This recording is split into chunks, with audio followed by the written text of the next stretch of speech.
Last year, February 28, sinimula natin ang napakagandang gawaing ito ng kasalan sa kampo. And siguro ko, natandaan ninyo yung shinare ko sa inyo. Sabi po doon sa sharing, pag yung mga kinakasal ko, maganda yung babae, tapos yung lalaki, hindi gwapo, ang tawag doon, diskarte. Ano? Pero pag yung lalaki yung gwapo, tapos yung babae, hindi maganda, ang tawag doon, pikot. Ano? Pero pag pareho gwapo at maganda, anong tawag doon? Alam na nila, destiny. Di ba? Kaya marami dyan nagsasabi, destiny sila. Tinatanungan namin noon, ano kayo? Pinagpipilitan nila, destiny. Pero pag walang gwapo at walang maganda, ano yon? Sabi natin last time, malas. Sukob. Pero, the last time I visited DC sa kanyang opisina, sabi ni DC, may mas maganda pala, Father. Kaya i-quote ko po kayo, DC. Sabi niya, pag walang maganda at walang gwapo sa mga ikakasal, ang tawag doon, true love. Ano? True love. Brothers and sisters, destiny man yan o true love, that is the requirement na mayroon tayo. Kaya kayo na andito ngayon. Kasi po, every marriage is a match made in heaven. And the Lord God is blessing us today with this event. And we thank the Lord for inspiring our leaders with this initiative. Sinimulan natin noon and very supportive pa rin po ang command ng ating region for that. Dahil alam natin na ang PNP ay family-based. And at the same time, hindi lang basta family-based, God-centered. Kaya it is willed that your marriages be made in the church. Because this church marriage gives us a lot of blessings, particularly to the couple, in order for you to fulfill your duties and make this relationship, this family you are building, a strong and Christian one. Brothers and sisters, meron lang po ako 4 na requirement and reminders sa inyo lahat as we go on with our celebration and as you go on to your individual lives as couples.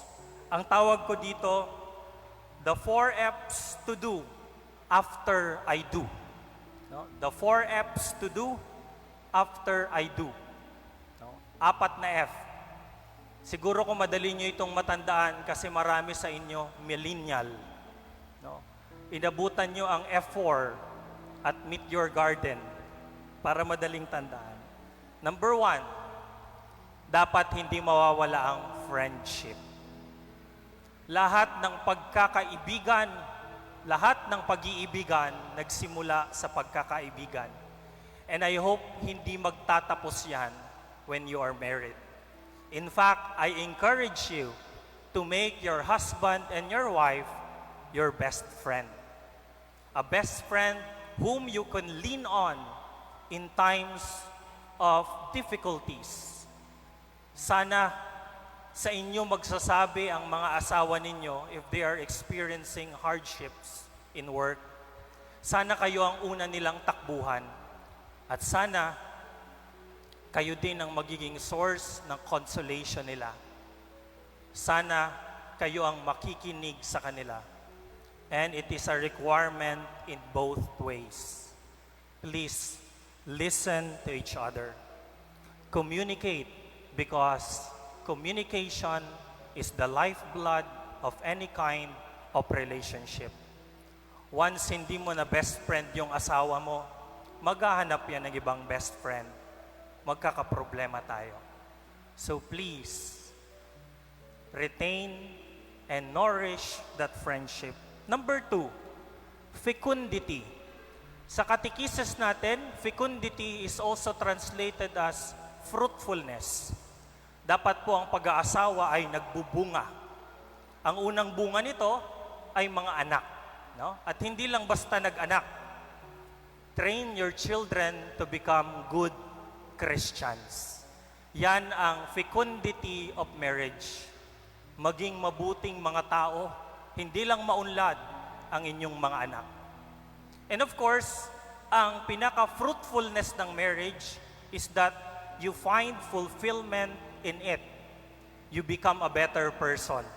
Kaya po may mga, di ba, may mga kakilala tayo nung nagkaroon ng anak, medyo tumino hanggang naging napakabuting ama at ina.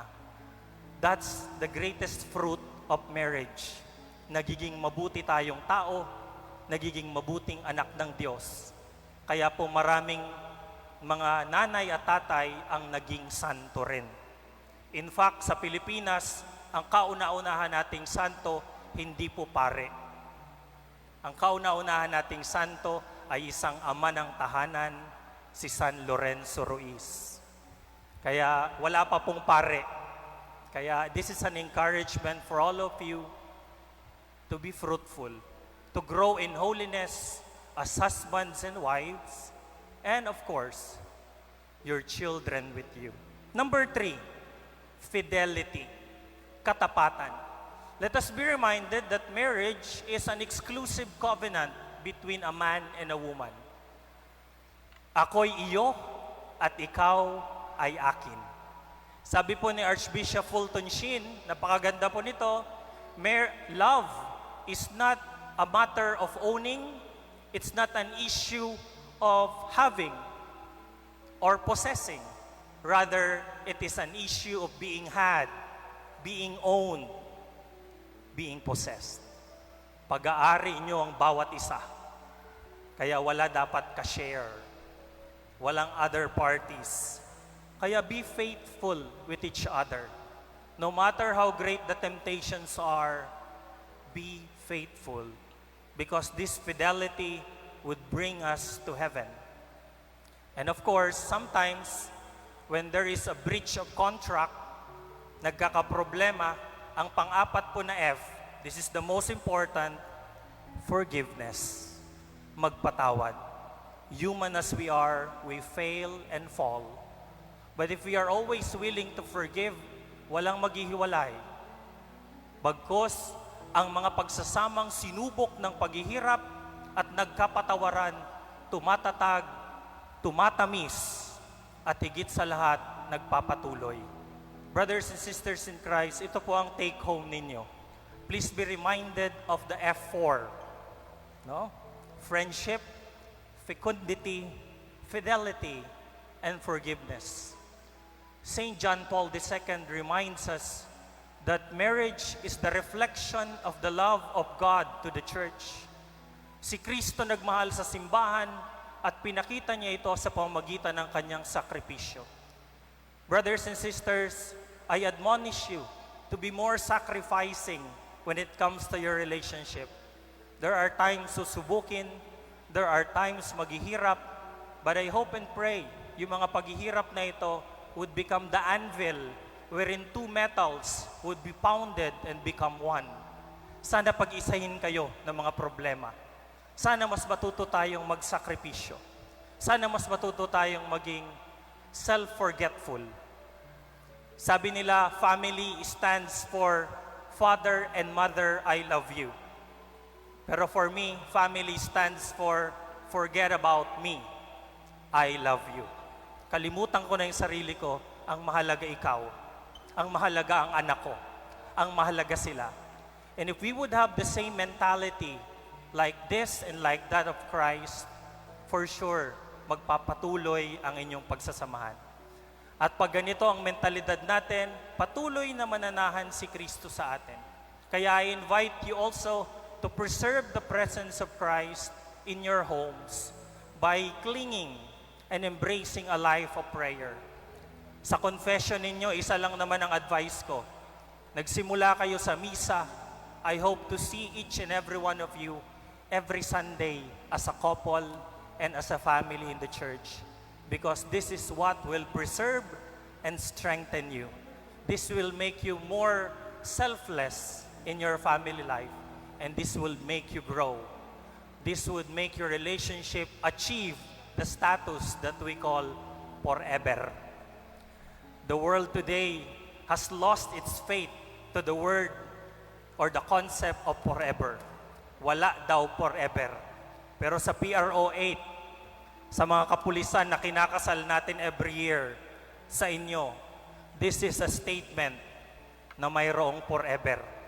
Dahil dito sa PRO 8, may mga pulis na nagpapakasal, at naniniwalang may forever. Amen.